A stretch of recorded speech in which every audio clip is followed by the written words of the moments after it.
एक बार एक बूढ़ी माँ को उसके बेटे ने एक वृद्ध आश्रम में ले जाकर छोड़ा। इस माँ का यह वही इकलौता बेटा था जिसके लिए इस माँ ने जीवन भर संघर्ष किया। इस बेटे के लिए वो सब कुछ किया जो एक माँ को करना चाहिए या माँ कर सकती है, और आज भी अपने बेटे को किसी भी तरह की परेशानी ना हो इसलिए आश्रम में रहने के लिए भी तैयार हो गई। वृद्ध आश्रम में रह रही माँ हमेशा अपने बेटे को याद करती, मगर बेटा केवल साल में एक बार उससे मिलने जाता या फिर फ़ोन पर बातें कर लेता। कई साल बीत गए। वृद्ध आश्रम से बेटे को एक दिन फ़ोन आया। उन्होंने कहा, बेटा जल्दी से आश्रम आके अपनी माँ से मिल लो, वह बहुत सीरियस है। बेटा जब अपनी बीमार माँ के पास पहुँचा तब वह अपनी आखिरी सांसें गिन रही थी।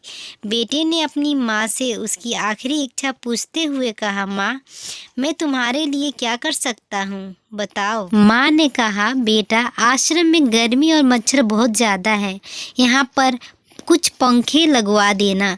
फ्रिज ना होने की वजह से यहाँ पर हम बूढ़ों को कई बार भूखे पेट ही सोना पड़ता है, क्योंकि किसी ने दिया हुआ खाना खराब होने से नहीं बचा पाते। तो इस आश्रम के लिए 1-2 फ्रिज भी खरीद कर दे देना।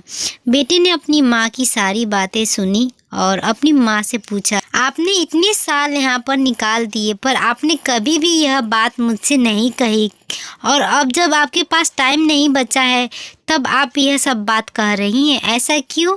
माँ ने बेटे को जवाब देते हुए कहा, बेटा मैंने गर्मी, भूख और पीड़ा सहन कर ली, लेकिन मुझे पता है जब तेरे बच्चे तुझे यहाँ पर छोड़कर जाएंगे तब तू यह सब सहन नहीं कर पाएगा।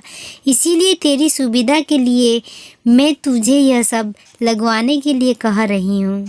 दोस्तों, माँ की यह आखिरी लाइनें किसी भी बेटा या बेटी की आंखें खोलने के लिए सक्षम है।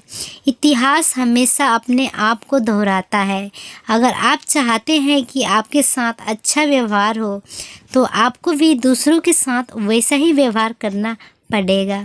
आशा करती हूँ यह कहानी आपको पसंद आई होगी। अगर पसंद आई होगी तो प्लीज़ अपना विचार हमें कमेंट बॉक्स में बताइएगा, और लाइक सब्सक्राइब करना मत भूलिएगा, ताकि हम कोई भी वीडियो अपलोड करें तो उसका नोटिफिकेशन सबसे पहले आप तक जाए। अच्छे रहिए, स्वस्थ रहिए।